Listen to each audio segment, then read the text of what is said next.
السلام عليكم ورحمة الله وبركاته. إن الحمد لله نحمده ونستعينه ونستغفره ونعوذ بالله من شرور أنفسنا ومن سيئات أعمالنا. من يهده الله فلا مضل له ومن يضلل فلا هادي له. أشهد أن لا إله إلا الله وحده لا شريك له وأشهد أن محمدا عبده ورسوله. قال الله تعالى: يا أيها الذين آمنوا اتقوا الله حق تقاته ولا تموتن إلا وأنتم مسلمون. يا أيها الذين آمنوا اتقوا الله وقولوا قولا سديدا يصلح لكم أعمالكم ويغفر لكم ذنوبكم ومن يطع الله ورسوله فقد فاز فوزا عظيما. أما بعد فإن أصدق الحديث كتاب الله وخير الهدي هدي محمد صلى الله عليه وسلم وشر الأمور محدثاتها وكل محدثة بدعة وكل بدعة ضلالة وكل ضلالة في النار.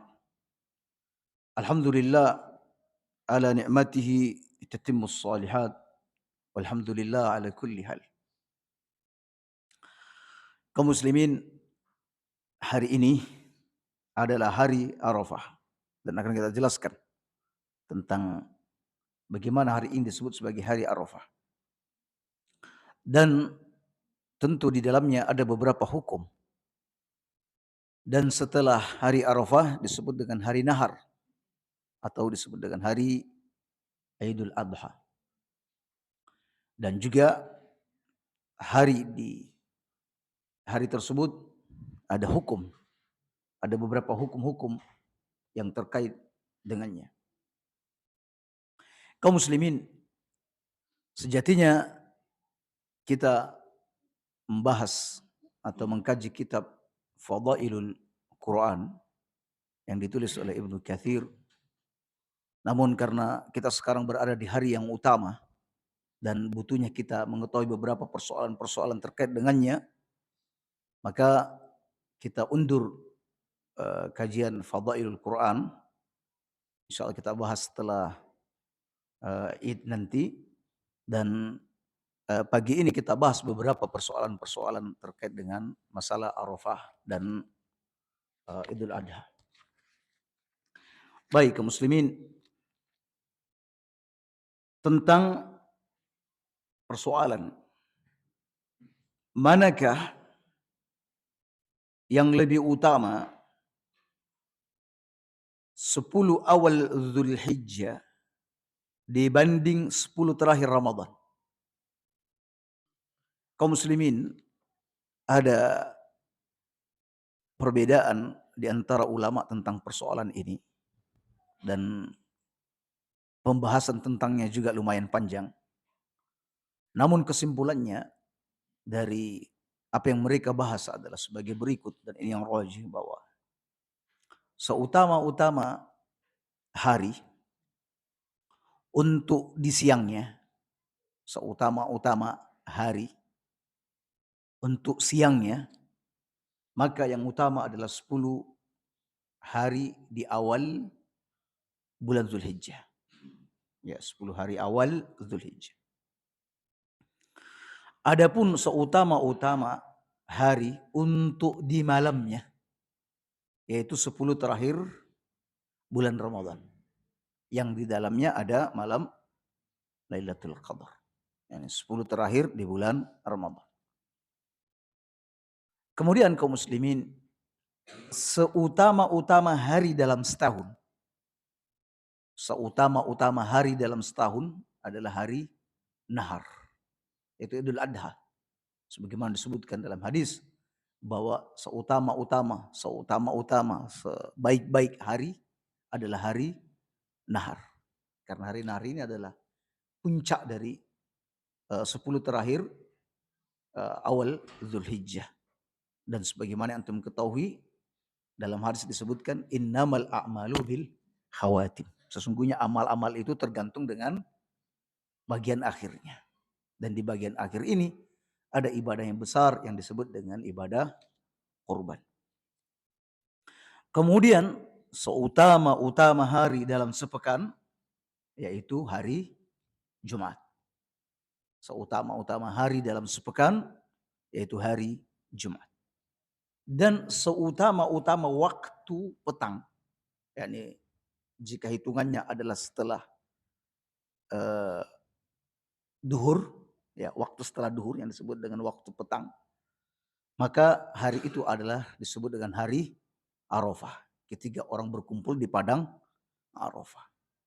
Nah, demikian kaum muslimin rincian dari pertanyaan mana yang lebih utama dibanding 10 awal Zulhijjah atau 10 terakhir bulan Ramadan. Kemudian kaum muslimin, persoalan yang kedua tentang keutamaan melakukan amal soleh di 10 awal Zulhijjah. Apakah berpuasa 9 hari penuh juga hal yang dianjurkan? Ya, berpuasa penuh di 1 sampai tanggal 9 atau 1 sampai tanggal 8. Kalau tanggal 9 Zulhijjah, ulama sepakat. Yang ini tanggal 1 sampai 8. Jawabnya kaum muslimin, para ahli fiqih sepakat sebagaimana yang tercantum dalam kitab Al-Mawsu' Al-Fiqhiyah bahwa para ahli fikih sepakat atas anjuran berpuasa 8 hari yang pertama bulan Zulhijjah. Ya, 8 hari pertama bulan Zulhijjah sebelum hari Arafah. Alasannya karena puasa ini termasuk dari amal soleh. Di mana Nabi SAW bersabda, "Ma min ayyamin al-amalu salihu fiha ahabbu ila Allah azza wa jalla min hadhil ayyamil ashr."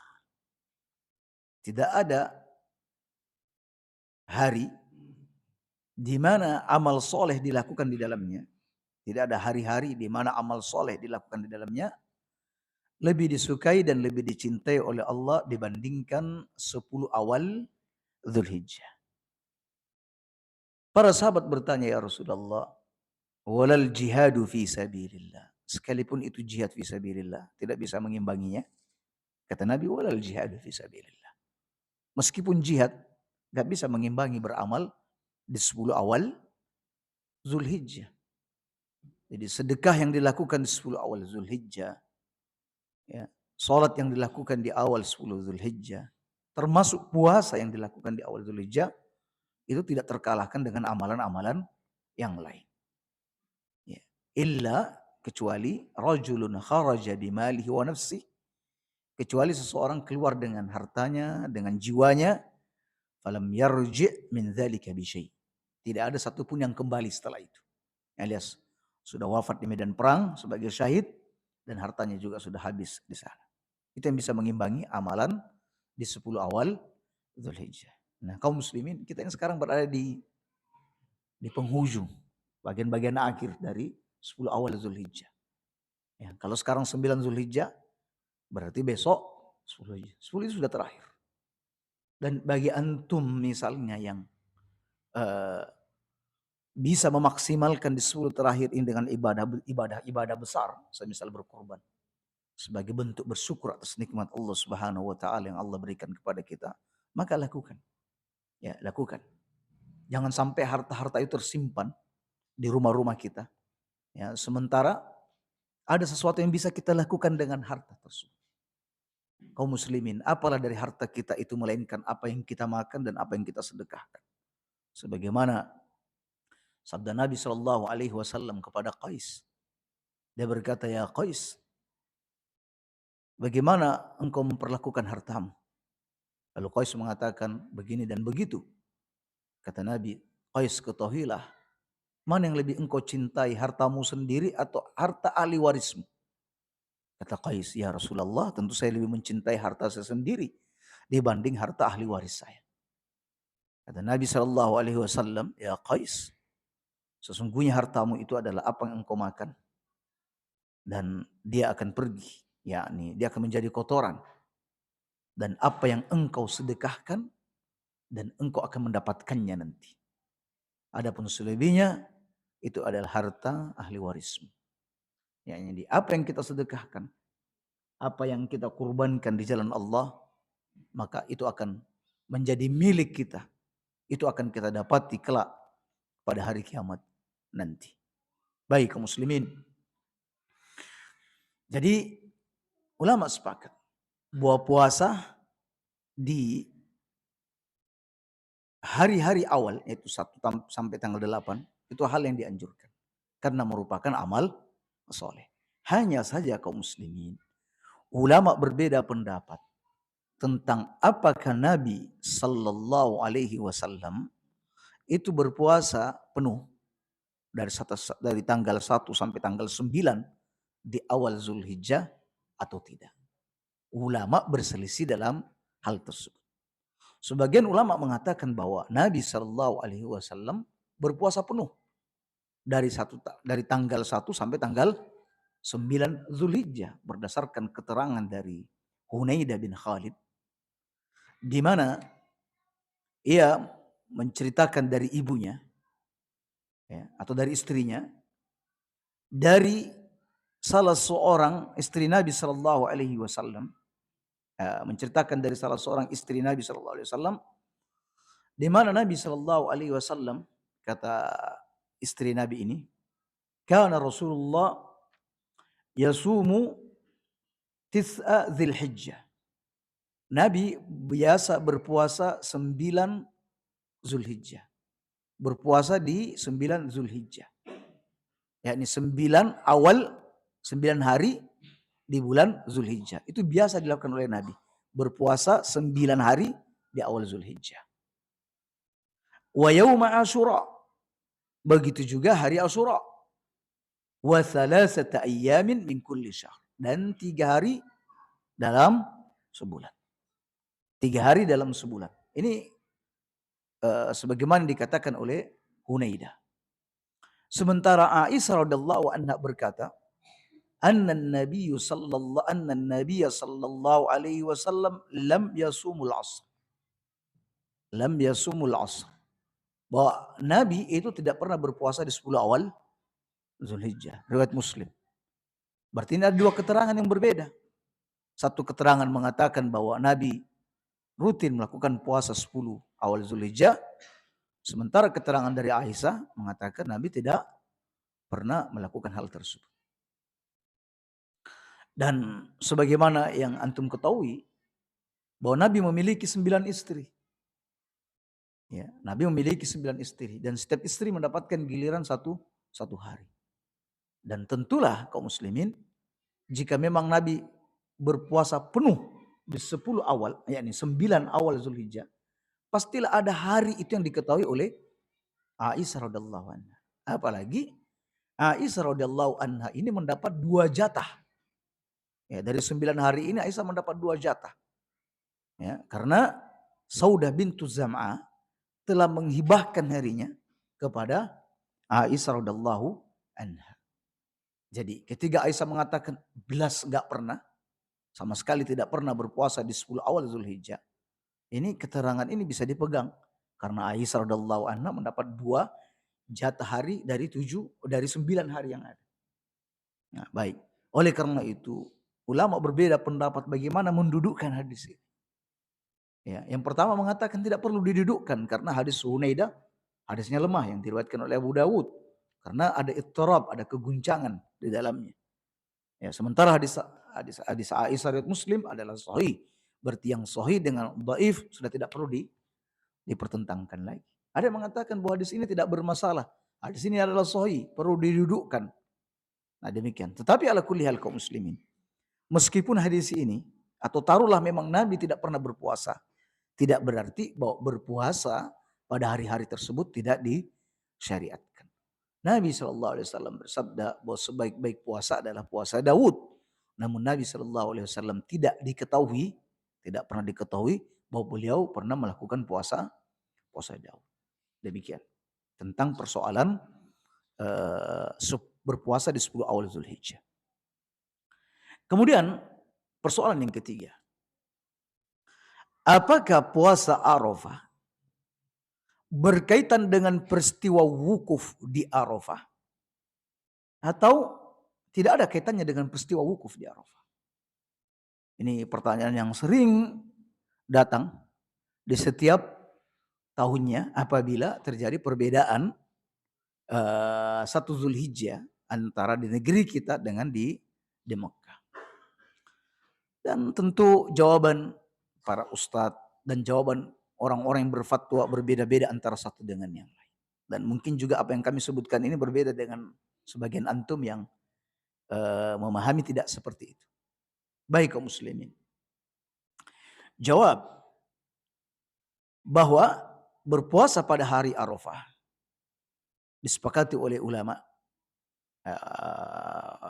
Mungkin juga kita tidak katakan disepakati karena ada sebagian ulama mengatakan bahwa puasa Arafah itu hadisnya tidak sahih. Dan yang benar bahwa hadisnya sahih, riwayat Muslim. Namun ada yang mengatakan mursal. Bahwa Nabi bersabda, "Siyamu yaumi Arafah ahtasibu 'ala Allah ay yukaffira as-sanata allati qabla was-sanata allati ba'da." Puasa pada hari Arafah, aku berharap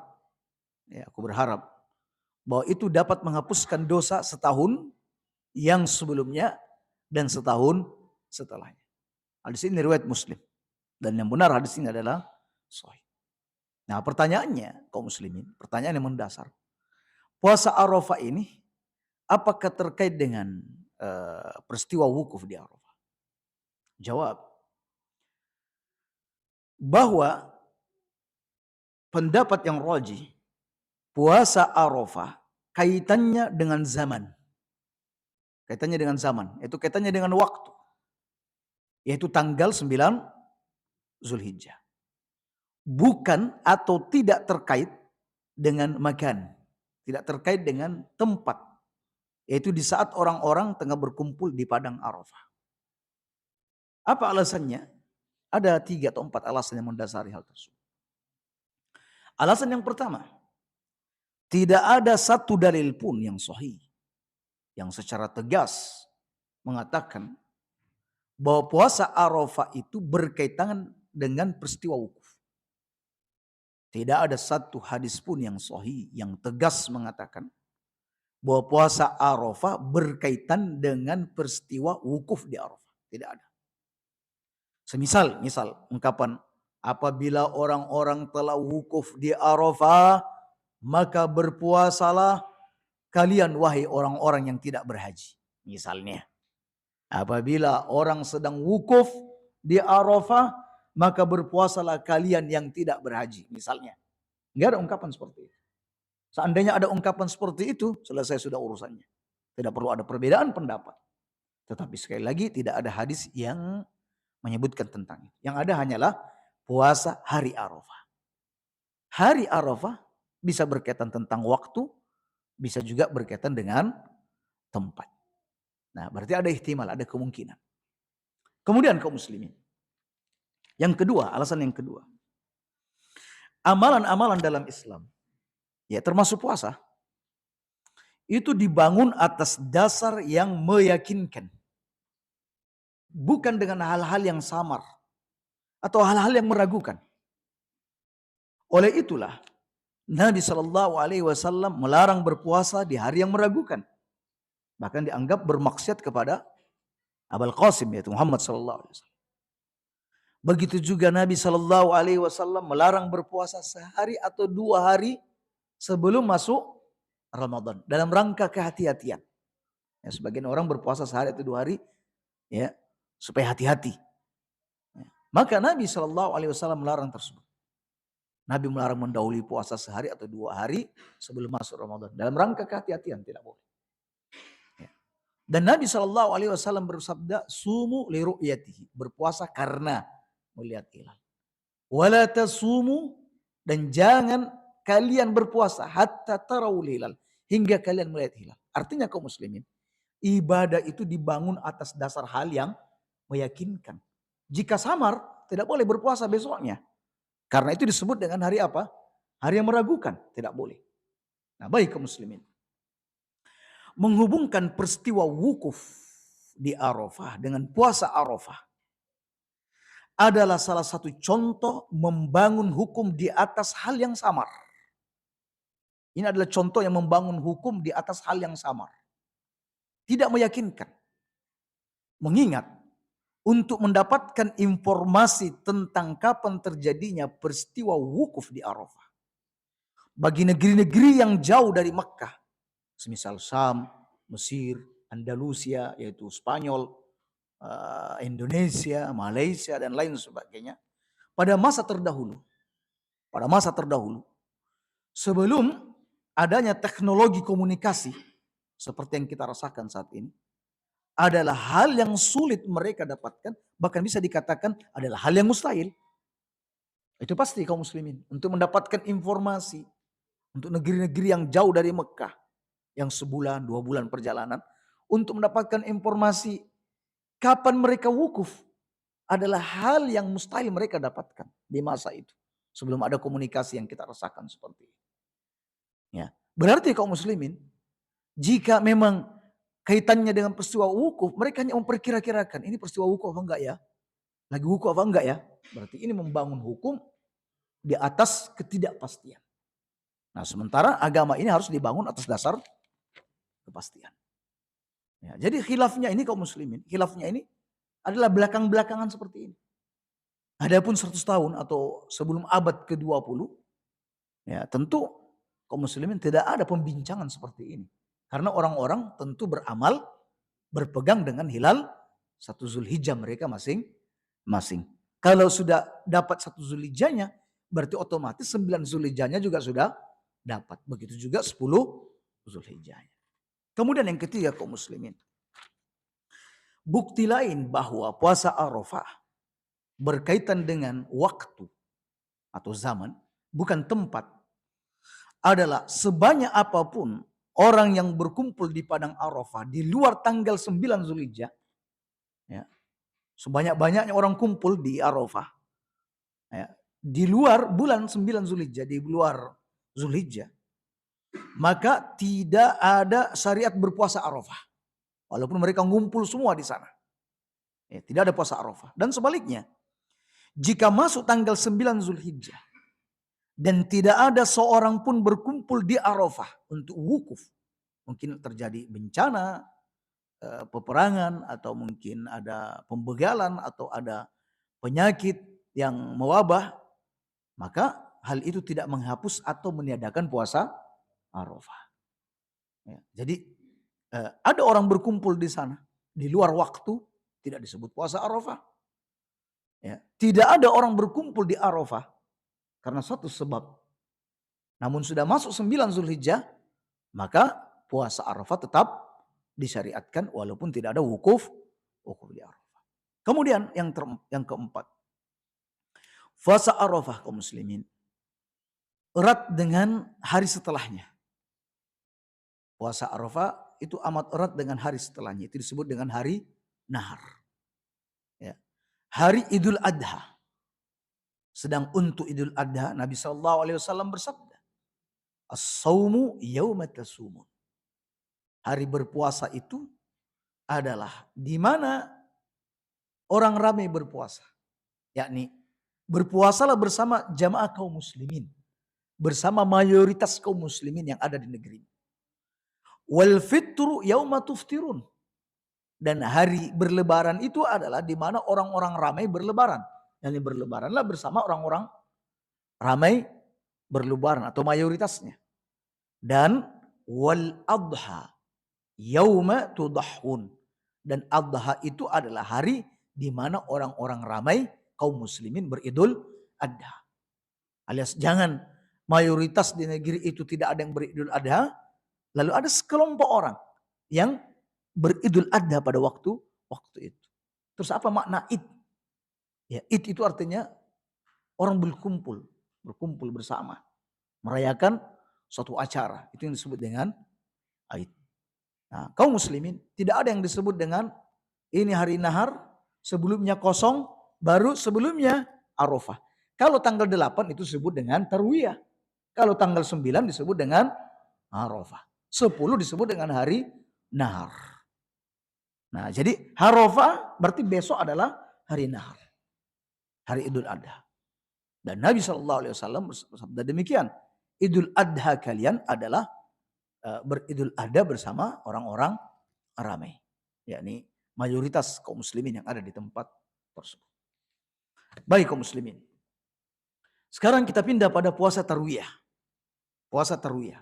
Yaitu tanggal 8 Zulhijjah. Di mana sebagian para da'i ya, memotivasi orang-orang untuk melakukan puasa tarwiyah. Jawabnya, tidak ada satu hadis sahih pun tentang keutamaan dan anjuran puasa tarwiyah. Hadis-hadis yang berkait dengannya adalah lemah lagi palsu. Di antara hadis tersebut adalah saumu yaumi tarwiyah kaffaratu sanatin wa saumu yaumi arafah kaffaratu sanatain. Puasa pada hari tarwiyah menghapus dosa 1 tahun. Sementara puasa hari Arafah menghapus dosa 2 tahun. Hadis ini diriwayatkan oleh Ad-Dailami dalam Musnad Al-Firdaus. Dalam sanadnya ada rawi yang bernama Muhammad bin Sa'ib Al-Kalbi. Dia tertuduh berdusta, dengan demikian hadisnya palsu. Ya. Dia tertuduh berdusta. Ya, muttaham. Ya, ini indikasi menunjukkan bahwa hadis tersebut adalah palsu. Tapi sayang, ini masih beredar setiap tahunnya hadis-hadis seperti ini. Ya. Bukan kita mengingkari puasa tanggal 8 sama sekali tidak, karena itu bagian daripada 10 awal Zulhijjah. Tetapi mengangkat suatu hadis dan mengistimewakan tanggal 8 Zulhijjah dengan hadis ini adalah hal yang tertolak dan bagian daripada bid'ah dalam agama. Kemudian kaum muslimin, tentang hadis sebaik-baik doa adalah doa pada hari Arafah.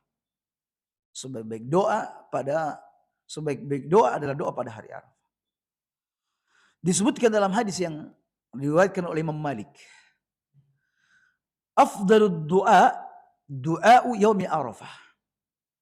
Seutama-utama doa adalah doa pada hari Arafah. Wa afdalu ma qultu ana wan nabiyyuna min qabli.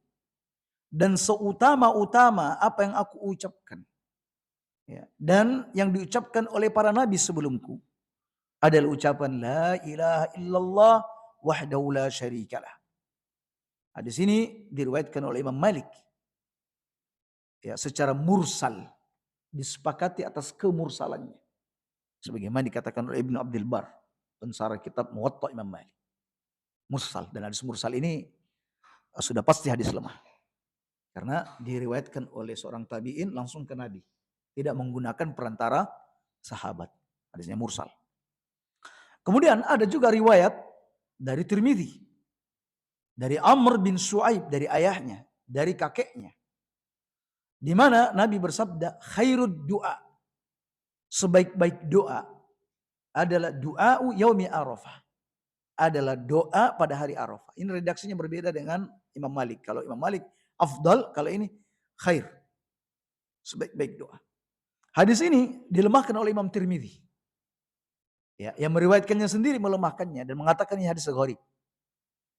Dan tidak sedikit ulama-ulama, pembesar-pembesar ulama terdahulu menganggap bahwa di sini adalah dhaif. Termasuk Ibnu Qayyim dan beberapa ulama-ulama masa kini juga melemahkannya. Namun ada juga yang mensahihkannya.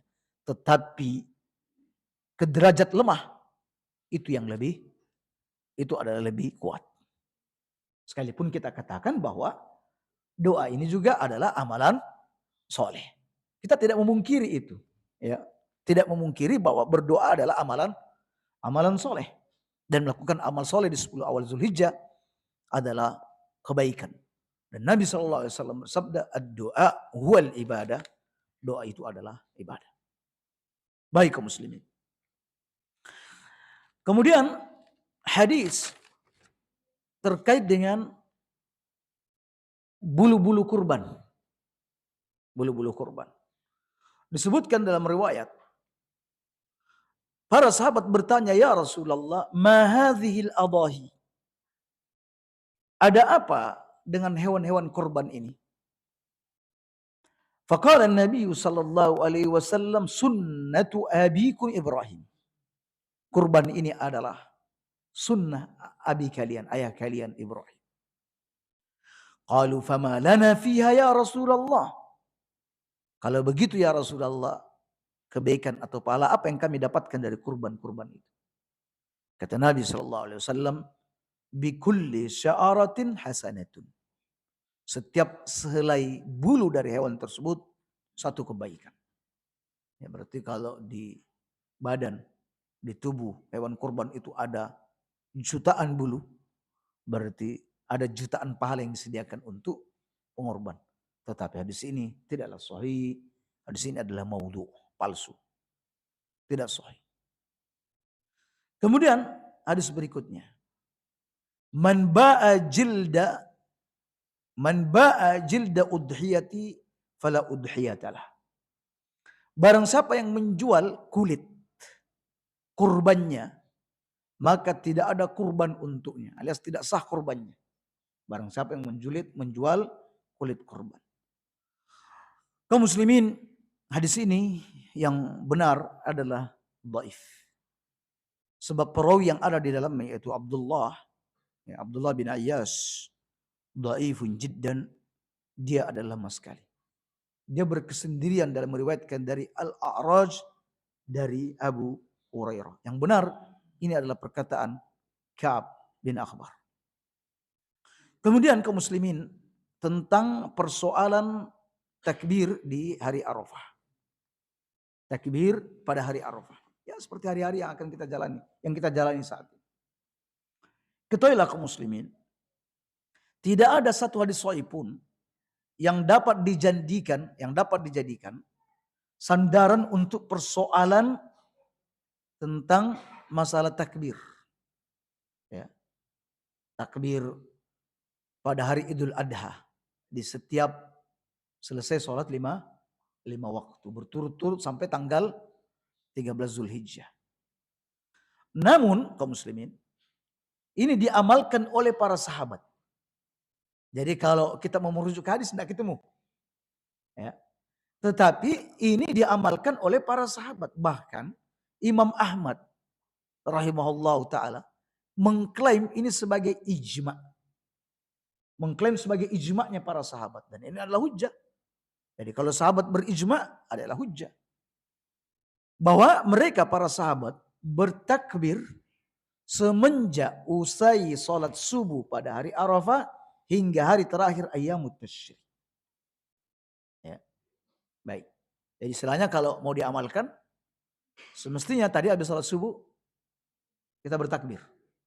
Ya. Keterangan ini kita bisa dapatkan dalam kitab Al-Mughni. Imam Ahmad ditanya, hadis apa yang Anda jadikan sebagai sandaran disyariatkannya bertakbir dari salat subuh hari Arafah hingga terakhir ayyamut tasyrik? Beliau menjawab dengan dasar ijma' Umar, Ali, Ibnu Abbas dan Ibnu Mas'ud. Baik. Di antara asar tersebut kita sebutkan dari Ali bin Abi Thalib bahwa beliau bertakbir setelah salat subuh pada tanggal 9 Zulhijjah sampai asar tanggal 13 Zulhijjah. Beliau juga bertakbir setelah asar. Hadis ini sahih dari Ali bin Abi Thalib. Dari Ibnu Abbas bahwa beliau bertakbir setelah salat subuh pada tanggal 19 Zulhijjah sampai pada tanggal 13 Zulhijjah. Beliau tidak bertakbir setelah maghrib malam tanggal 14 Zulhijjah. Sanadnya sahih. Adapun prakteknya kaum muslimin, ada takbir yang bersifat muqayyad dan ada takbir yang bersifat mutlak. Yang bersifat muqayyad sebagaimana yang didapatkan dari asar para sahabat, mereka bertakbir setelah sholat 5 waktu. Ya, bertakbir setelah sholat 5 waktu. Dan ulama berbeda pendapat. Ini langsung takbir setelah salam atau zikir dulu baru setelah itu takbir. Yang benar bahwa takbir dilakukan setelah zikir usai dilaksanakan. Jadi usai zikir ya baru kemudian takbir. Takbir tidak perlu dikoordinir. Tidak perlu dipimpin satu dulu imam baru kemudian yang lainnya bertakbir.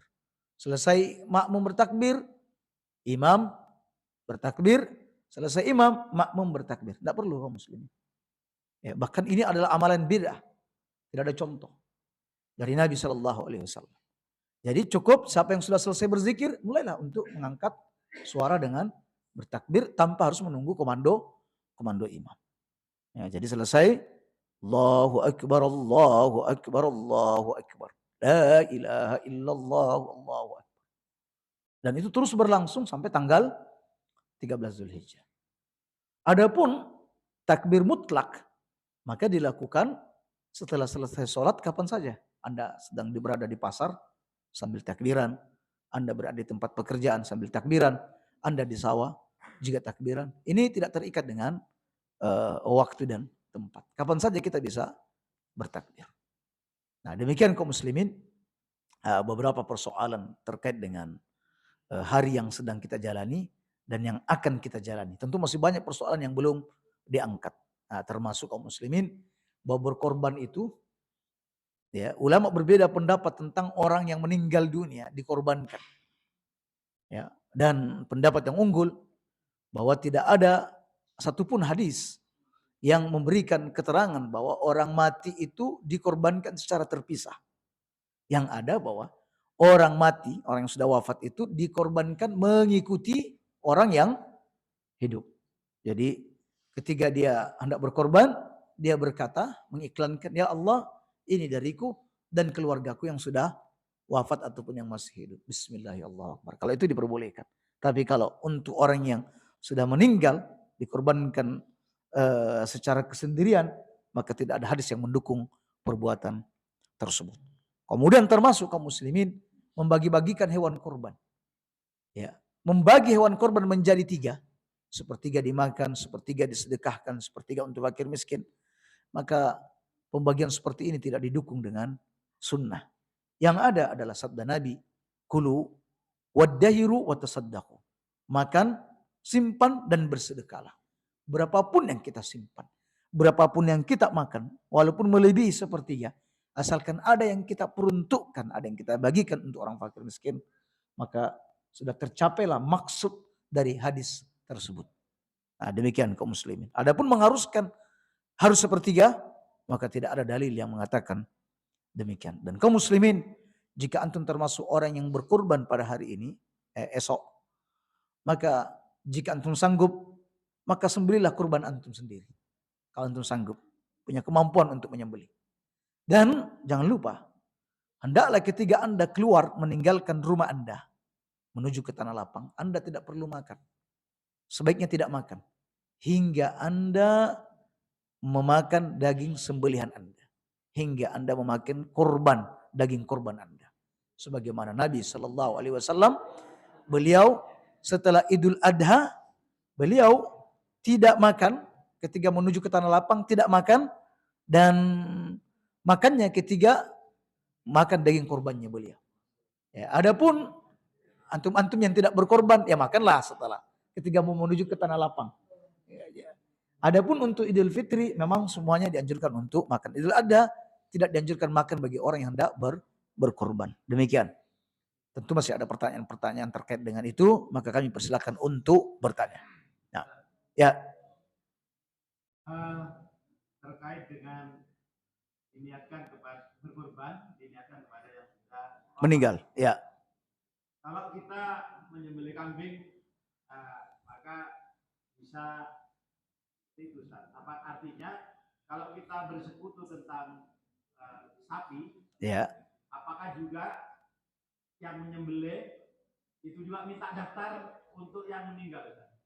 Oh ya, baik. Yang kedua, terkait dengan takbir, ada yang mengatakan mulai dari tanggal 1 Zulhijjah. Ya. Untuk melakukan takbir hingga tasyrik. Redaksi yang ada di masyarakat itu bermacam-macam. Redaksi yang syar'i itu gimana? Allahu Akbar, kabiro dan seterusnya itu, Ustaz. Baik. Yang pertama, bahwa untuk persekutuan, ya, dalam perkongsian ini memang terbatas jumlahnya. Semisal sapi perkongsiannya terbatas untuk 7 orang saja. Ya. Adapun terkait dengan masalah pahala, ya, terkait dengan masalah pahala, mau diniatkan kepada siapapun, maka ini tidak terbatas jumlahnya. Oleh karena itu, Nabi SAW ketika berkorban, beliau berkata, ini dariku dan ini dari umatku. Dan kita sudah mengetahui bersama bahwa sahabat atau para umat Nabi tidak ada yang berkongsi, tidak ada yang patungan kurban dengan Nabi. Tapi Nabi berkata, ini dariku dan dari umatku. Alias untuk siapa kita peruntukkan pahala-pahalanya, maka ini tidak terbatas. Bisa siapa saja. Ya, baik. Terkait dengan ketika menyembelih nanti. Ketika menyembelih, apakah perlu menyebutkan nama orang-orang yang sudah meninggal dunia? Ya, atau orang-orang yang hidup. Misalnya, ini dari saya, lalu disebut juga untuk ayah saya, untuk bapak saya. Ini tidak perlu. Tetapi cukup hanya mengatakan, ini dari saya dan untuk keluarga saya. Baik yang hidup ataupun yang sudah meninggal dunia, maka ini sudah mencakup pada siapa saja. Dan upayakan kebaikan-kebaikan ini jangan dibatasi hanya untuk orang-orang tertentu. Misalnya ini untuk ibu saya yang sudah meninggal dunia misalnya. Kan ada mbahnya, ada kakeknya. Kenapa tidak dikatakan dan ini untuk orang yang telah meninggal dunia dari keluarga kami. Bismillahirrahmanirrahim. Nah seperti itu. Jadi bisa secara umum saja. Ini dari si fulan dan keluarganya. Keluarganya apakah di sini sudah mencakup yang hidup ataupun yang sudah meninggal dunia. Dengan demikian dia sudah meratakan kebaikan itu kepada keluarganya yang banyak. Tapi kalau dia hanya menyebut si fulan, berarti kebaikan ini dipersempit olehnya. Nah, demikian. Tentang persoalan takbir, sebenarnya Nabi SAW juga tidak menyebutkan bahwa ketika kalian hendak bertakbir, maka ini redaksinya. Tetapi kita dapati beberapa redaksi-redaksi yang sahih, ada beberapa yang sahih dari sahabat, di mana redaksinya diantaranya yang sahih adalah membaca takbir 2 kali. Allahu Akbar, Allahu Akbar, la ilaha illallah, Allahu Akbar, walillahil hamd. Adapun tambahan kabira, alhamdulillahi katsira, subhanallahi bukratan wa asila, kemudian zikir-zikir yang lainnya, maka kami tidak mengetahui adanya tambahan seperti ini yang sahih dari Nabi SAW atau juga dari para sahabat. Kemudian ada takbir Allahu Akbar, Allahu Akbar, Allahu Akbar kabira, Allahu Akbar, Allahu Akbar, Allahu Akbar kabira, Allahu Akbar, dan seterusnya. Alias untuk persoalan ini sebagian ulama memandangnya persoalannya longgar. Mau takbirnya 2, mau takbir 3, memang didapati bahwa takbir-takbir sahabat itu ada yang 3, ada yang bentuknya 2. Oleh karena itu kaum muslimin bisa dengan menggunakan 2 takbir, bisa juga dengan menggunakan 3 takbir. Nah demikian. Adapun bertakbir semenjak awal Zulhijjah, maka bertakbir ini adalah bagian daripada zikir yang bisa diperbanyak. Ya, karena ini adalah bagian daripada amal soleh. Bisa bertakbir kapan saja yang ia kehendaki. Demikian. Ya. Berhubung haji, ada istilah haji akbar yang wukuf di hari Jumat. Dengan apa itu apabila bahwa ini amalannya berlipat, pahalanya berlipat. Apakah ini sahih? Yang kedua, ketika pemerintah Arab itu untuk menghindari haji akbar karena membludak itu diajukan, apakah juga diperbolehkan? Benar, haji akbar adalah setiap haji, ya haji yang dilakukan oleh Nabi SAW itu haji yang pertama dan sekaligus haji terakhir bagi beliau. Dan ketiga itu Nabi SAW itu Arafah, hari Arafahnya pas hari Jumat. Arafahnya pas hari Jumat. Dan Arafah ini hanyalah wukuf ini hanyalah salah satu bagian daripada rukun haji. Oleh karena itu haji kapanpun selain hari Jumat, haji walaupun bukan di hari Jumat itu juga disebut dengan haji akbar. Jadi tidak hanya terjadi Jumat itu disebut haji akbar sebagaimana yang diistilahkan oleh banyak orang. Selain itu pun terjadi di selain hari Jumat pun itu juga disebut dengan haji akbar. Demikian. Nah, seperti itu. Baik. Ya. Masyarakat ini walaupun di tanah Arab sana ketika pemerintah itu mengumumkan haji akbar itu membuka. Nah, dialihkan apa boleh? Dialihkan kemana? Dialihkan itu tidak diumumkan jadi haji akbar. Tidak dialihkan ke hari misalnya wukuf hari Jumat, lalu dialihkan ke hari Sabtu. Oh, nggak boleh. Karena wukuf ini kaitannya dengan selain tempat juga kaitannya dengan waktu. Bahwa ia terjadi pada tanggal 9 Zulhijjah. Jika misalnya diundur atau dimajukan, maka tentu tidak diperbolehkan. Berarti berada di luar waktu yang ditentukan oleh syariat. Nah, ya.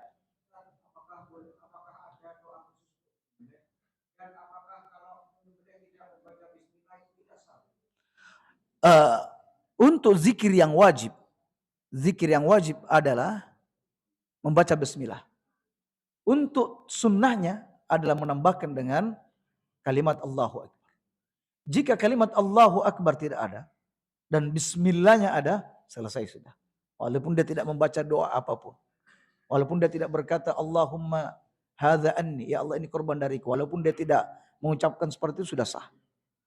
Adapun dia membaca Allahu Akbar tapi tidak membaca bismillah secara sengaja, maka ini haram hukumnya dimakan. Haram hukumnya. Adapun jika dia lupa, maka sembelihannya adalah halal. Kalau lupa, sembelihannya adalah dia adalah seorang muslim, ya, dia adalah seorang muslim yang menyembelih hewan adalah dalil atau bukti keabsahan sembelihannya. Tapi kalau dia sengaja meninggalkan bacaan bismillah, maka sembelihannya tidak boleh dimakan. Nah, demikian. Adapun doa-doa, ada beberapa doa-doa itu, tapi yang masyhur yang dibaca oleh Nabi pada beberapa kesempatan adalah berkata, ya Allah ini korban dariku dan dari keluargaku dan dari umatku. Bismillah Allahu Akbar. Atau Bismillah Allahu Akbar, ini dariku dan dari umatku. Lalu disembelih. Kami sudah menulis panjang ini, bisa dicek tentang doa sembelihan. Nanti kami akan kirimkan di artikel nanti di grup tanya jawab. Nah, ya. Apakah pekurban itu dari panitia harus memberikan hadiahnya dari hewan yang dikurbankan atau boleh mengambil dari hewan yang lain? Karena pada waktu jumlahnya banyak, itu biasanya panitia akan kesulitan untuk menentukan ini bagiannya si A yang berkorban, sehingga ngambil dari hewan yang lain asal sama. Jika kaum muslimin korban ini bersifat kolektif, di mana ada beberapa hewan-hewan korban dikumpulkan di satu panitia, ya, lalu kemudian panitia tidak atau kesulitan memilah-milah mana dagingnya milik si fulan, yang ini daging milik siapa, maka tertukar-tukar juga tidak masalah. Ya, tertukar juga tidak masalah karena intinya dia sudah berkorban. Ya, jadi tidak bukan syarat bahwa apa yang dia harus makan adalah apa yang diambil dari korbannya tersebut. Makanya ulama sudah membahas di masa-masa yang sebelumnya, masa yang lampau, tentang misalnya ada kurban kambing. Lalu hewan-hewan kurban ini tertukar. Yang ini milik si fulan, tapi di atas namakan si fulan dan keluarganya. Karena tertukar, hewannya kan tertukar-tukar. Sementara milik si fulan malah diperuntukkan untuk si fulan dan keluarganya. Maka ulama mengatakan korban-korban mereka ini adalah sah, tidak mengapa tertukar. Tidak mengapa tertukar. Demikian. Jadi tidak mengapa jika misalnya dia ternyata memakan daging korban orang lain. Demikian. Nah, ya.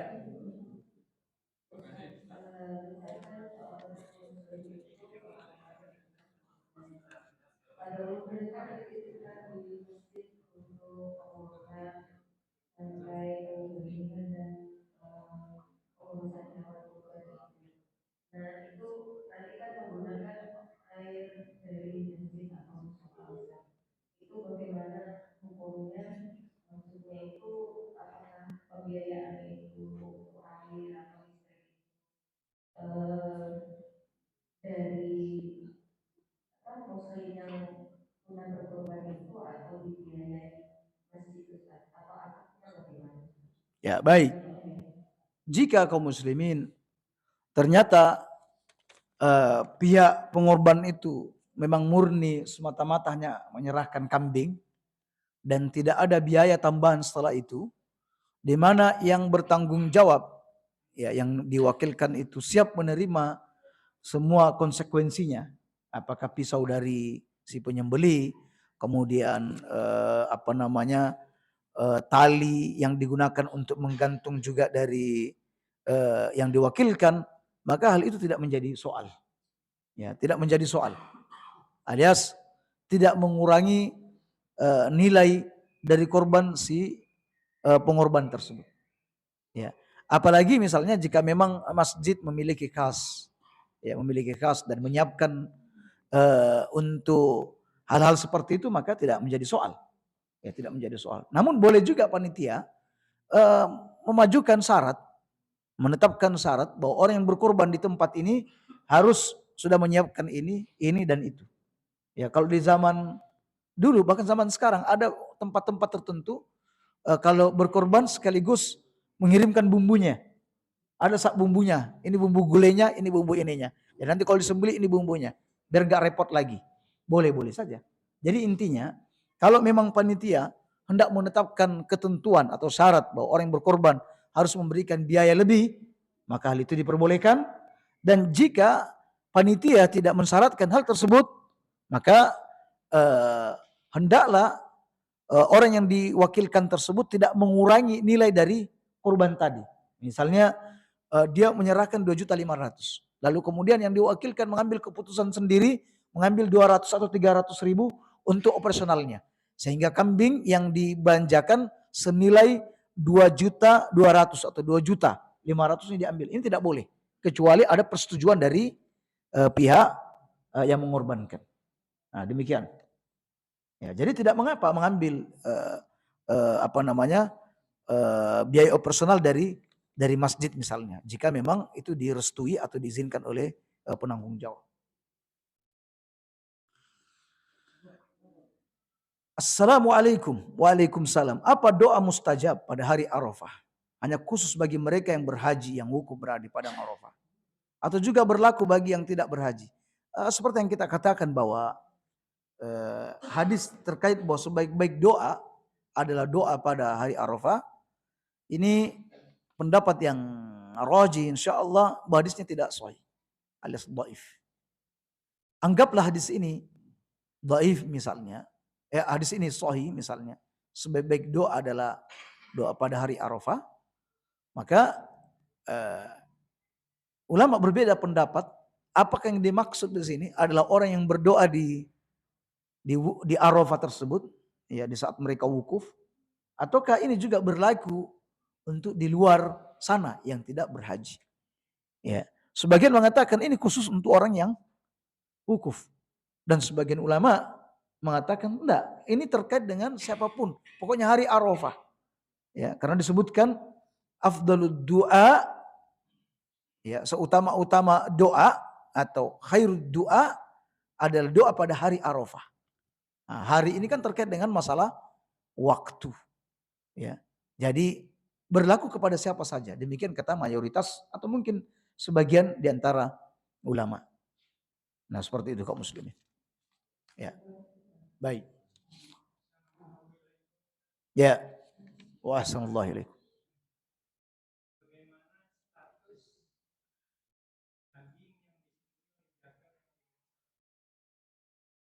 Baik.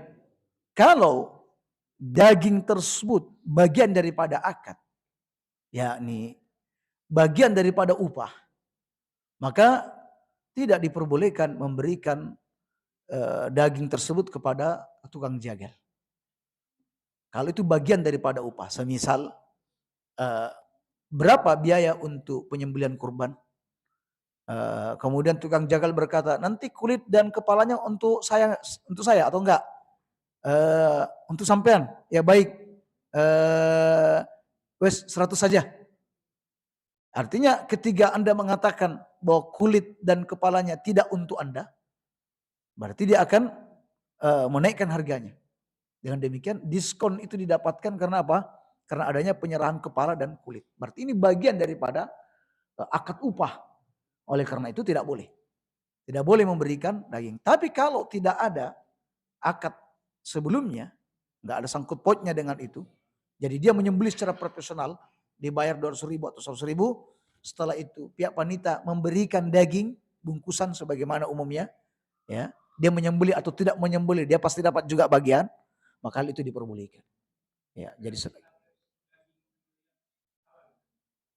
ya halal. Oh, jagalnya tidak sholat, tukang jagalnya tidak sholat, pertanyaannya. Kaum muslimin, ulama berbeda pendapat tentang hukum orang yang tidak sholat. Sebagian ulama mengatakan seseorang dengan sengaja meninggalkan sholat, ya, dengan sengaja meninggalkan sholat, walaupun dia meyakini bahwa sholat itu adalah wajib, tapi sengaja meninggalkan walaupun satu sholat, maka statusnya kafir. Ini kata sebagian ulama. Dan sebagian lagi mengatakan kalau dia sholat kadang tidak, sengaja meninggalkan sholat karena malas atau tidak, dia melakukan dosa besar tetapi belum terjatuh pada kekafiran.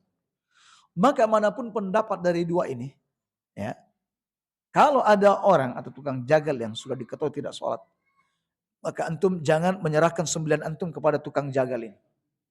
Karena kaum muslimin disembeli oleh orang yang tidak diketahui status agamanya. Misalnya kalau dia kafir. Misalnya dia kafir. Sebagaimana pendapat sebagian atau mayoritas ulama. Kafirnya berarti tidak beragama. Dia tidak Nasara, dia juga tidak Yahudi. Kalau orang Yahudi Nasara sembelihannya masih halal. Tapi kalau dia statusnya apa? Muslim yang enggak, Yahudi juga tidak, Nasara juga tidak. Oleh karena itu dia sama statusnya dengan sembelihan orang Majusi. Oleh karena itu tidak halal untuk dimakan. Oleh karena itu para panitia kurban, ya, bertakwalah kepada Allah atas sembelihan, atas kurban-kurban orang yang menitipkan kepada antum. Jangan sampai antum mencari tukang jagal yang tidak sholat. Apalagi nyembeli ini ya sederhana sebenarnya, tidak begitu rumit. Ya kan sebagian orang ada takut menyembeli karena ada beberapa aturan-aturan yang mereka baca di berbagai tulisan.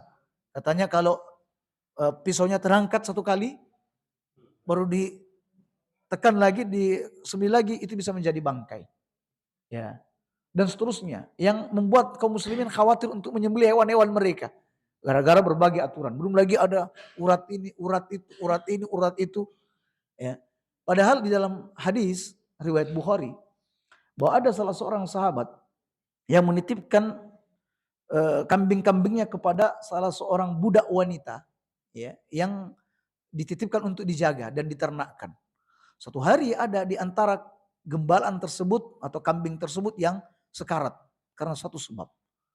Maka si budak ini, ya budak, dia tidak memiliki ilmu apapun, ya, dia mencari-cari batu lalu menghancurkannya karena di tangannya tidak ada benda tajam.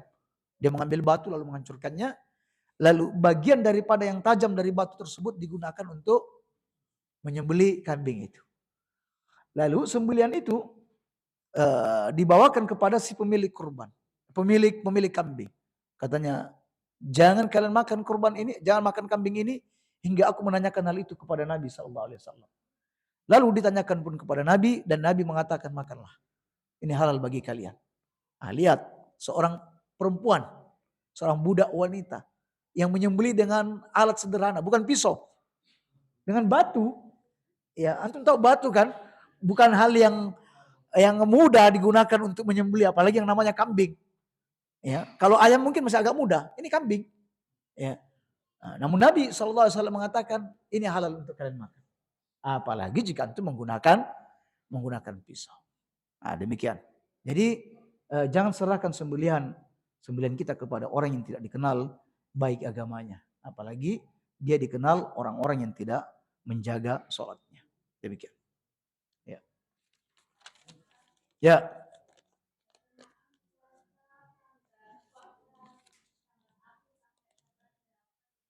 Ya.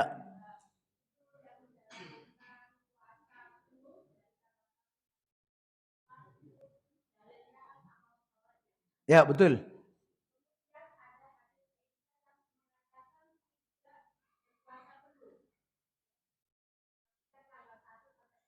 Ya, riwayat Muslim.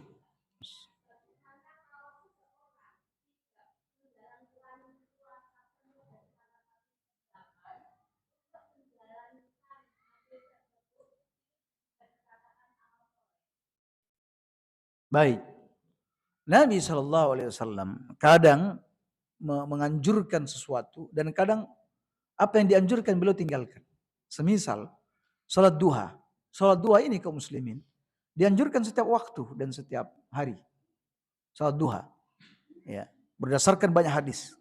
Termasuk wasiat Nabi SAW kepada Abu Hurairah untuk tidak meninggalkan salat duha. Tetapi Nabi SAW terkadang beliau tidak melakukan salat duha. Bahkan kata sahabat, Nabi kadang kalau meninggalkan salat duha, seolah-olah beliau tidak pernah salat duha. Absen salat duha, lama, tidak terlihat. Tapi kalau lagi salat duha terus. Begitu juga dengan puasa. Kadang Nabi SAW jika terlihat berpuasa sunnah, hampir puasa sunnah terus. Namun ketika beliau absen puasa, hampir tidak terlihat berpuasa. Karena apa? Berbagai macam kesibukan. Berbagai macam kesibukan. Nah pertanyaannya ini, kalau Nabi misalnya tidak, apakah itu lebih utama?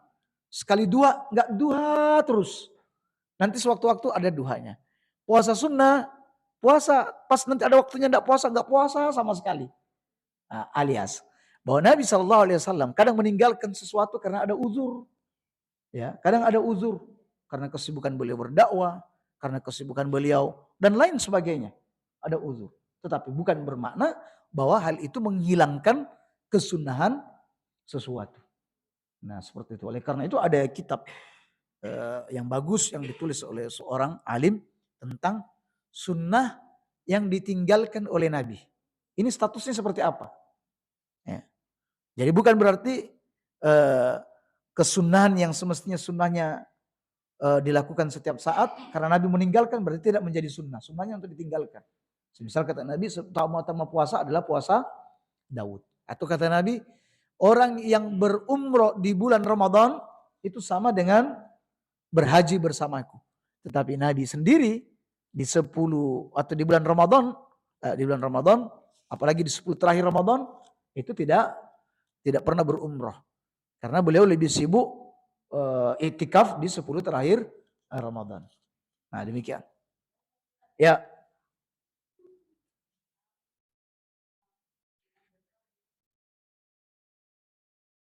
Baik. 10 awal Zulhijjah.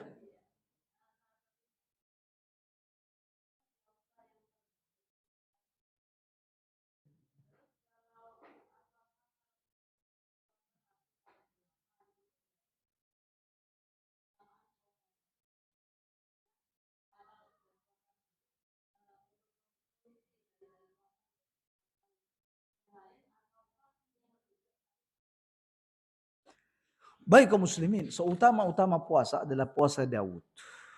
Dan sebagaimana antum ketahui, yang disebut dengan puasa Daud itu puasa sehari, puasa tidak, sehari puasa, sehari tidak, sehari puasa, sehari tidak. Dan di dalam Islam ada juga namanya puasa yang disebut dengan puasa sebulan penuh, hampir sebulan penuh, puasa sunnah sebulan penuh, yaitu puasa Sya'ban. Bahkan Nabi bersabda bahwa seutama-utama puasa setelah puasa Ramadan adalah puasa di bulan Muharram. Ya, puasa Muharram. Ya. Puasa Muharram. Seutama-utama puasa adalah puasa di bulan Muharram. Jadi seutama-utama puasa setelah puasa wajib itu disebut dengan puasa Muharram. Artinya apa? Kalau itu seutama-utama puasa, pertanyaannya, apakah dihabiskan bulan Muharram itu dengan puasa? Atau hanya beberapa hari tertentu saja? Ya. Karena Nabi SAW juga berpuasa puasa yang disebut dengan puasa Sya'ban. Jadi ada pertanyaan, mana lebih utama puasa Muharram di bulan Muharram atau puasa Sya'ban? Ya.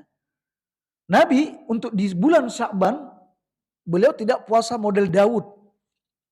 Tapi model puasanya apa? Hampir penuh di bulan Sya'ban. Nah, ada hadis mengatakan seutama-utama puasa setelah Ramadan adalah puasa di bulan Muharram. Nah, ulama mengatakan mana lebih utama puasa Muharram atau puasa Sya'ban? Kata ulama, di awal-awal Nabi belum mengetahui ini. Keutamaan puasa Muharram. Hingga kemudian setelah itu di akhir-akhir Nabi menyebutkan puasa terbaik adalah puasa Muharram. Dan pekerjaannya, karena dia adalah sebagai puasa di bulan Muharram, maka dia bisa dilakukan secara secara utuh. Nah, sekarang misalnya ada lagi yang disebut dengan puasa wisol. Yang ulama berbeda pendapat tentang hukum puasa wisol. Puasa wisol ini adalah puasa yang berpuasa, melanjutkan puasa itu tanpa ada berbuka. Ya. Nabi pernah melakukan hal tersebut, puasa tanpa berbuka, terus menerus tanpa berbuka, dan para sahabat juga ada yang ikut. Lalu Nabi melarang mereka karena kata Nabi, aku ini diberi makan dan diberi minum oleh Tuhanku. Kalau sampean, kalian tidak ada yang seperti itu. Ya, alias bahwa kata ulama ini hanya alasannya untuk tidak melemahkan para sahabat, tidak membuat tubuh mereka lemah, maka mereka dilarang melakukan puasa wisol. Nah, sebagai bentuk kasih sayang syariat terhadap umat ini adalah diberikan gang, sehari puasa, sehari tidak, sehari puasa, sehari tidak. Nah, jadi jika pertanyaannya misalnya, jika ada orang mengatakan, saya mau berpuasa di 10 awal Zulhijjah tanpa ada pray, karena hari-harinya itu adalah hari-hari yang istimewa. Tidak ada amal soleh dilakukan di dalamnya kecuali itu lebih afdol, maka sudah benarlah dia ketika melakukan puasa tersebut. Namun ketika nanti dia di hari itu mau melakukan puasa Daud, ya, dia melakukan puasa Daud selain dari hari-hari yang 10 ini, maka tidak menjadi soal. Jadi ala kulli hal, pertanyaan yang utama adalah apakah berpuasa selain puasa Daud? Ya kan puasa Daud itu sehari puasa sehari tidak. Apakah orang berpuasa setiap hari itu boleh atau tidak? Itu pertanyaannya. Apakah boleh berpuasa tanpa gang berbuka puasa? Ya. Apakah itu boleh atau tidak boleh? Tentu jawabnya boleh. Ya, bukan hal yang diharamkan karena Nabi SAW pun berpuasa sunnah semisal di bulan Sya'ban itu tanpa digang, tetapi terus menerus. Hanya sehari atau 2 hari beliau tidak berpuasa. Nah, baik. Jadi ini memanfaatkan momen di 10 awal yang terbaik. Nah, demikian kaum muslimin. Tapi jika orang membatasi dengan puasa Daud atau Senin Kamis, bahkan hanya berpuasa pada tanggal 9 Zulhijjah saja, maka dia sudah mendapatkan keutamaan yang disebutkan dalam hadis beramal di 10 awal Zulhijjah. Demikian. Ya.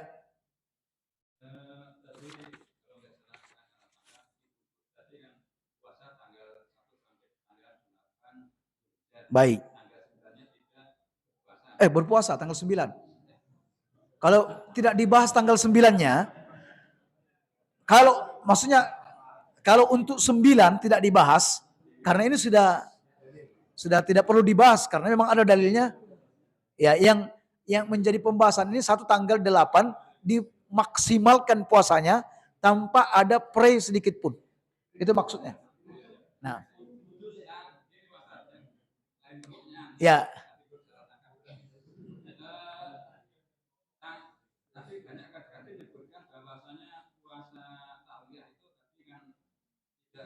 Tidak sahih, palsu hadisnya. Ya. Saya kemarin itu kebetulan tidak puasa 1 sampai 8 tidak, tapi hanya tanggal 8 dan 9. Baik. 8, tapi niat saya itu bukan untuk puasa tarawih, tapi puasa dalam rangka 10 awal Zulhijjah. Baik. Tidak masalah. Tidak masalah.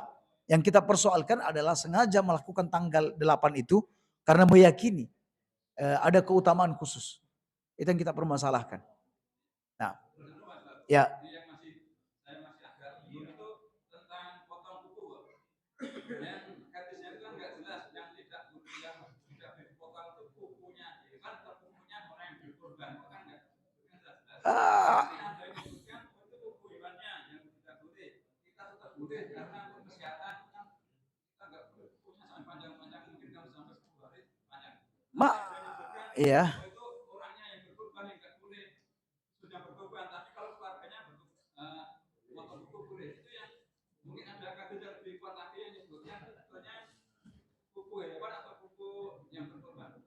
Ya. Yang pertama, orang yang mengatakan bahwa itu kuku hewan, maka dia mendatangkan suatu perkataan pendapat yang tidak diketahui oleh orang-orang terdahulu.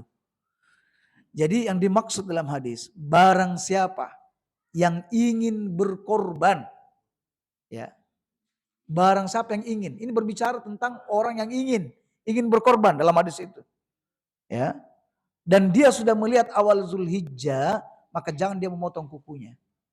Ini berbicara orang yang ingin. Dalam bahasa Arab amat jelas sekali. Kembali kepada orang yang ingin berkorban.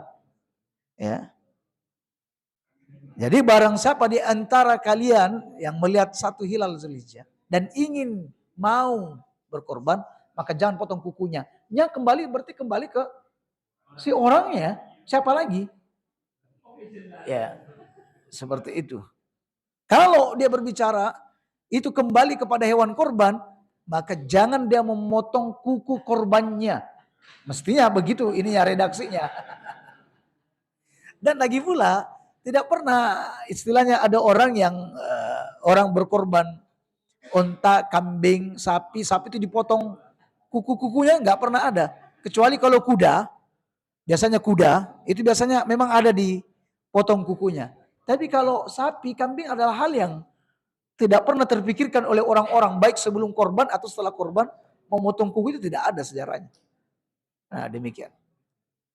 Ya, memang ada pernah kami dibuat terkaget-kaget dengan ada seorang ustadz ingin jangan memotong kuku kurbannya.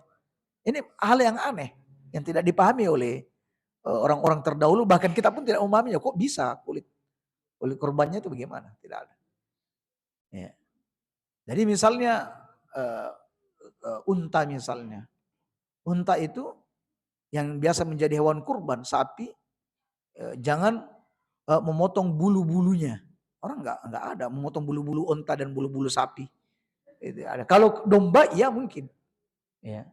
Tapi yang dimaksud di sini adalah rambut dan kukunya, yaitu pemiliknya. Karena amat jelas redaksinya.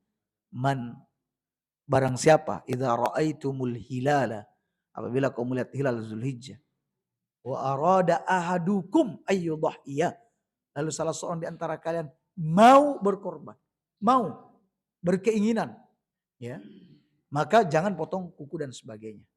Nah, jadi kalau redaksinya itu terkait dengan hewannya, berarti ada tambahan redaksi lagi. Jangan memotong hewan kuku atau bulu korbannya. Demikian. Kalau niat berkorbannya tadi bukan mulai tanggal 1, punya tanggal 4 ya misalkan. Ya. Kalau berniat apakah itu mulai tanggal 4 tadi enggak? Mulai tanggal 4. Ya. Mulai tanggal 4. Kalau niat itu baru hadir. Nah. Kalau kita meninggalkan yang diharamkan Allah. Ini apa ya? Yang dijadikan soal yang ini. Yang kurban tidak suka daging kambing. Jadi tidak makan hewan kurbannya.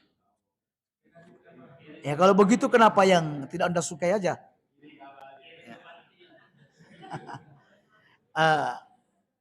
Ini bagaimana? Ya makan daging kurban ini menurut pendapat yang rajih hukumnya sunnah. Walaupun ada sebagian mewajibkan. Sebagian mewajibkan untuk makan daging kurban yang ia sembelih. Tapi pendapat yang kuat bahwa ini adalah sunnah. Karena Nabi pernah menitipkan hewan-hewan kurban beliau kepada sahabatnya dan tidak meminta dagingnya. Jadi boleh saja tidak dimakan kalau memang Anda tidak suka daging kambing. Tapi mengapa Anda tidak suka daging kambing? Daging kambing ini nikmat. Ya, subhanallah nikmat. Dibiasakan, dicobalah ini. Boleh jadi Anda terpengaruh dengan tulisan atau ada ungkapan-ungkapan mengatakan bahwa makan daging kambing ini penyebab kolesterol atau apa, menyebabkan tensi dan sebagainya. Insya Allah tidak seperti itu. Ya. Kulit hewan kurban dijual panitia. Kemudian hasilnya diberikan ke warga yang tidak mampu. Bolehkah? Panitia ini nggak usah berpikir tentang jual beli hewan kurban. Ya, cukup dia langsung bagikan kepada fakir miskin dan biarkan fakir miskin yang menjualnya. Kalau Anda lagi menjualnya, ini menambah hukum-hukum fikih lagi. Menambah perdebatan lagi. Sudah wes, Anda tidak perlu ini, Anda cukup mendatangkan pembeli kulit, berikan kepada fakir miskin. Kalau Anda mau menjualnya, ini ada penjual, pembeli kulit. Ya kalau Anda mau. Atau kumpulkan beberapa orang miskin, berikan satu kulit kurban dan katakan, ini kalian bersekutu pada kulit kurban ini. Ya, jadi seperti itu. Jadi Anda tidak perlu repot-repot untuk menjualnya, karena sekali lagi ada hadis yang melarang menjual kulit korban. Demikian. Ya.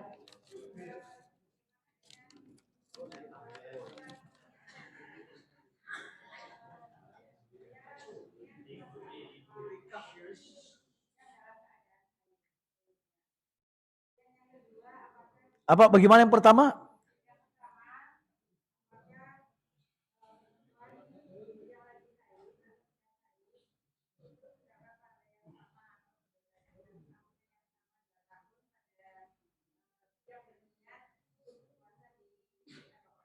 Ya.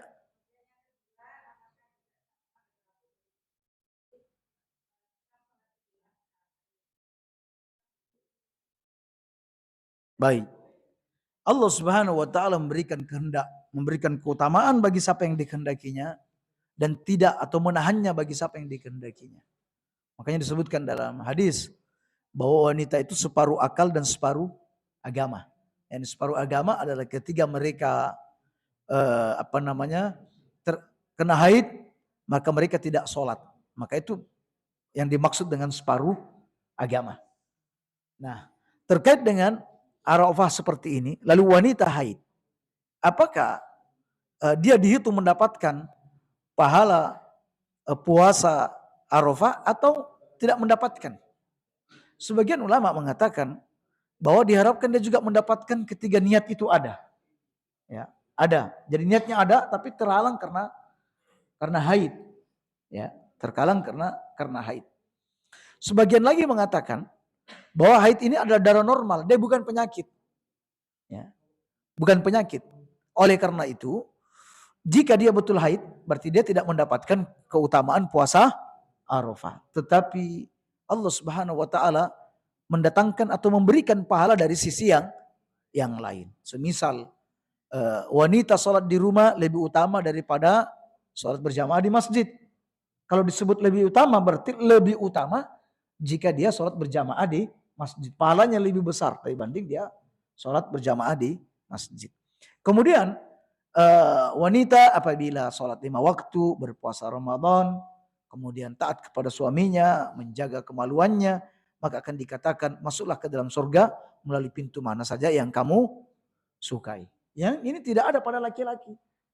Ya, alias Allah memberikan keutamaan pada siapa yang dikehendakinya dan menahan keutamaan itu pada siapa yang dikehendakinya. Semisal hadis yang lain bahwa orang-orang miskin datang mengadu kepada Nabi tentang mereka sudah mendahului, orang-orang kaya sudah mendahului mereka dalam kebaikan. Mereka sholat sama dengan sholat kami. Puasa ia podo puasa kami. Tetapi mereka memiliki kelebihan harta. Ya, di mana mereka memiliki kelebihan harta. Ya, yang tidak bisa kami lakukan untuk bersedekah. Lalu Nabi mengarahkan, bagaimana jika aku mengajarkan kepadamu amalan yang jika kalian amalkan itu bisa mengimbangi mereka, bisa menyusuli mereka. Maka bacalah setelah usai sholat, subhanallah 33 kali, alhamdulillah 33 kali, Allah Akbar 33 kali, tutup dengan la ilaha illallah. Setelah berapa masa kemudian mereka kembali datang dan berkata, ya Rasulullah, orang-orang kaya juga mengetahui zikir ini, amalan ini. Ya, amalan ini bocor di tengah-tengah mereka sehingga mereka juga mengamalkannya. Ya. Katanya Nabi Allah memberikan keutamaan bagi siapa yang dikehendakinya. Karena betapa banyak juga orang kaya tapi tidak bisa melakukan amalan tersebut. Betapa banyak orang yang memiliki harta tetapi juga tidak bisa mendapatkan tidak bisa melakukan bersedekah sebagaimana orang-orang kaya yang bersedekah lainnya. Jadi intinya ya kita berharaplah bahwa dengan niat itu ya niat itu bisa membantu dia untuk mendapatkan keutamaan hari Arafah. Tetapi sekali lagi hadis ini memang bersyarat dengan berpuasa, bukan hanya sekedar niat, Tapi puasa, itulah yang menghapuskan dosa selama 2 tahun. Nah demikian. Baik, kita cukupkan sampai di situ. Semoga Allah menerima amalan-amalan kita di 10 awal Zulhijjah. Dan pada puncaknya besok, kaum muslimin. Pada puncaknya esok. Jadi jika memang antum masih memiliki kelebihan dari harta, maka berkurbanlah kaum muslimin. Tidak antum harus titipkan di masjid. Berkorbanlah di depan rumah antum dan undanglah keluarga, kerabat-kerabat dekat atau tangga-tangga sekitar untuk bisa menikmati daging kurban yang antum sembelih. Subhanakallahumma bihamdik, la ilaha illa anta astaghfiruka wa atubu ilaik. Sekaligus ini pengumuman pekan depan kajian kita libur dulu. Ya, pekan depan kajiannya libur. Ya, 2 atau 3 pertemuan. Ya, kami ada rencana safar. Assalamualaikum warahmatullahi wabarakatuh.